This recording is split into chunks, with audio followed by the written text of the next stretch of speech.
ফকির লালন শাহের অনুসারী চায়না বেগম বলেছেন, আমি স্বামীর মাজারেই থাকব, ওইখানেই আমার ঘর করে দেওয়া লাগবে। আমার যেমন ঘর ছিল তেমন ঘরই করে দেওয়া লাগবে, আমি অন্য কোনোখানে থাকবো না।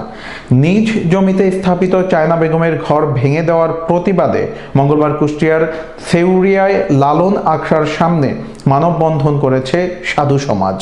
মানববন্ধনে ওই বৃদ্ধা বলেন, অন্যের জমি ও কিছুটা সরকারি জায়গায় আমাকে ঘর করে দিতে চাচ্ছে, কিন্তু কয়েকদিন পর ওই জায়গা থেকেও আমাকে লাথি দিয়ে বিদায় করে দেবে।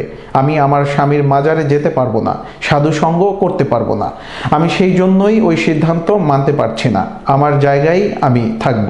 এর আগে গত ২৬ জুন কুষ্টিয়া সদর উপজেলার টাকিমারা গ্রামে চায়না বেগমের ঘর ভেঙে তাকে উচ্ছেদ করেন ওই এলাকার একটি গোষ্ঠী। এ বিষয়ে চায়না বেগম থানায় অভিযোগ জানালে উভয় পক্ষকে নিয়ে মিটিং শেষে প্রশাসনের পক্ষ থেকে তাকে অন্য জায়গায় ঘর করে দেওয়ার কথা বলা হয়, তবে সেই সিদ্ধান্ত মেনে নেননি চায়না বেগম।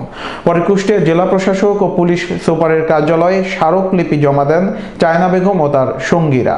কুষ্টিয়া জেলা প্রশাসক এহতেসাম রেজা উপস্থিত সাংবাদিকদের বলেন, চায়না বেগমের ভিটেমাটিতে বাড়ি করার ক্ষেত্রে জেলা প্রশাসক হিসেবে আমার যতটুকু সহায়তা করার ক্ষমতা রয়েছে আমি ততটুকু সহায়তা প্রদান করব।